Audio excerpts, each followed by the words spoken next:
Hi.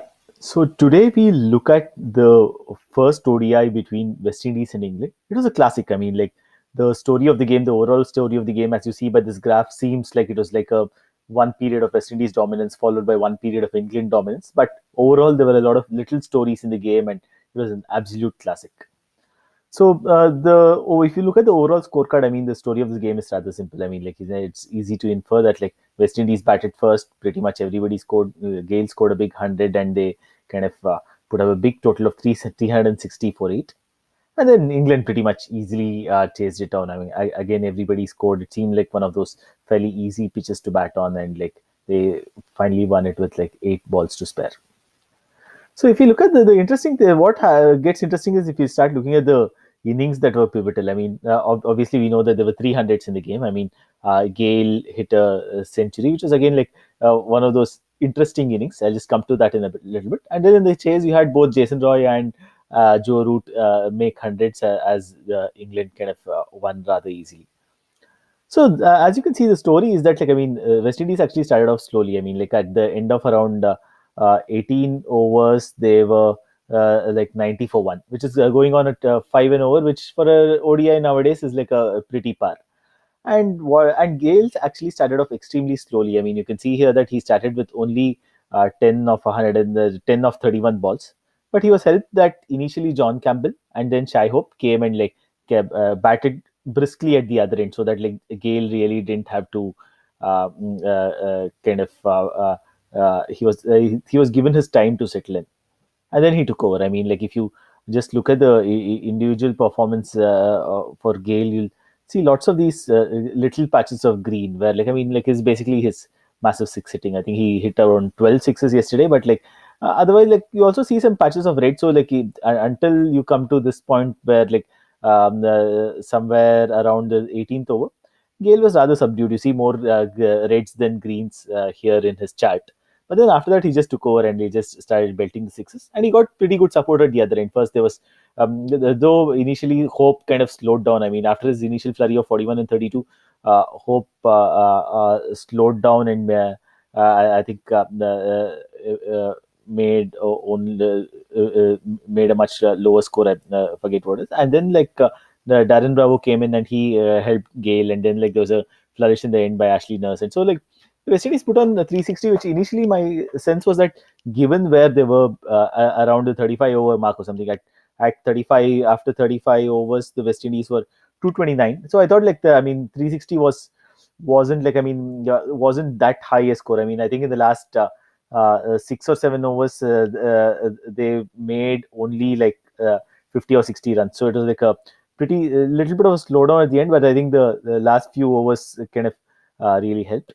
And then like so I mean like at the end of the West Indies innings, I mean they were like well ahead, and like you would have expected them to be favorites for the game.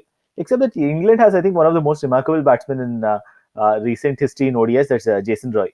So I was doing this exercise the other day where I was looking at the average impact of a player on a game, and in terms of from I think well ahead are people like Virat Kohli and AB de Villiers and so on. And Jason Roy is also up there. I mean, he's like among the most impactful batsmen in recent times. I mean, if you put up, I mean, he hasn't yet played 100 innings, I think, but like, I mean, but his impact is among the most among the contemporary batsmen. So anyway, so Roy came in and like I mean he hit a very quick fire 122 and 79, and though he got out around the halfway mark, by then if you see like I mean the match had completely tilted England's way. I mean like by the time like I mean there was this one big over where Ashley Nurse bowled to Roy and Joe Root, which I think went for like 18 runs or something, and so like I mean that was. The beginning of the acceleration, and you can see that it's almost like a, apart from this time when Bairstow got out, the steady acceleration by England, and like they were actually in front at the halfway mark, and then like I mean Roy got out, but I think they had enough momentum that like Root was well set by then, and Morgan came in and he batted well, and like pretty much by around the 35th over of the chase of the game, the chase was pretty much over. We find that like at 40 overs, England were already at 303, 58 or 58. I mean, that's like a especially given this pitch. Remember that my model kind of learns the nature of the pitch as the game goes along. So in that sense, it was given this, it was pretty easy batting at that point. At that point, and it was finally a cakewalk. So I mean, like normally when you see a match where one team scores 360, you will think that it's going to be a close, it's an easy win for the team that batted first, or you think it'll at least be a close game. But this one, like I think, because of two magnificent performances by Roy and Root, and Roy is among the best ODI batsmen nowadays. I mean, it was a cakewalk for England.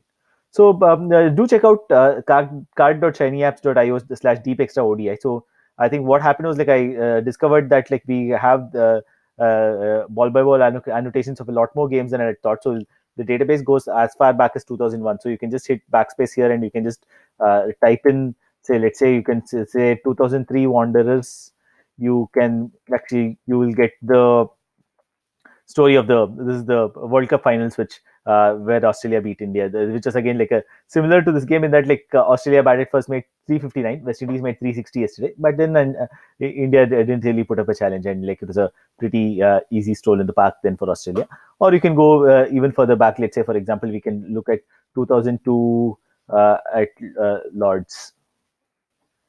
This is that famous game where yeah, Yuvraj Singh and Mohammad Kaif led the chase. You see that, like, Kaif has an impact of like 77% on this game and so on. So you can like, India were pretty much dead at the halfway mark. India was like 150 for five, but like chasing 326. But then, like, Yuvraj and Kaif led a stunning recovery. So do feel free to play around. There are all these annotations as well. Like, for example, like, I mean in yesterday's game, for example. I think one thing that was mentioned was that, like, the West Indies dropped a few catches, and you see that, like, I mean, first of all, Gayle was dropped by Roy on 10 somewhere over here. So if Roy had taken that, maybe it would have been a very different game.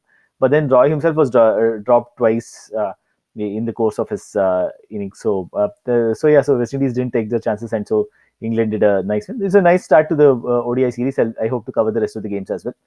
Do keep the comments coming.